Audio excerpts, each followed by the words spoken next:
After probably the most arduous 2 days of my whole life, after taking the wrong stream, here we are at the camp which we call Y. We call it Y because a stream comes along from there and another stream comes along from that way.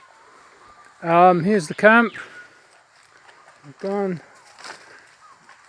I got here at about 12 o'clock, so it took me 5 hours, and it was the hardest work. I kept up on the hills. There's big, like that cliff there. You're on the jungle, and then you come up to cliffs like that, either at the top or the bottom of them.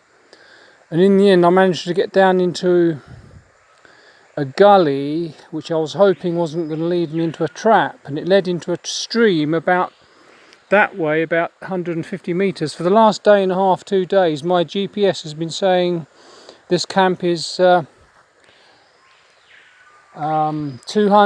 It started off at 1.2 kilometers and then whittled down to about 400. But I kept zigzagging around, and I had no water last night. I found some bamboo and cut the bamboo open and drunk the water, and also found a vine called cat Uña de Gato, that's cat's claw, and drunk the water from there.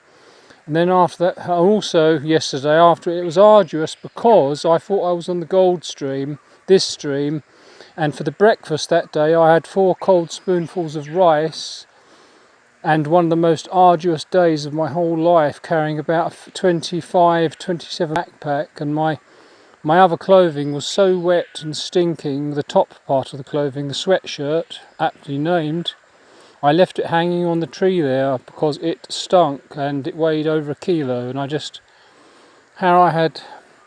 you have to keep your head clear in these circumstances.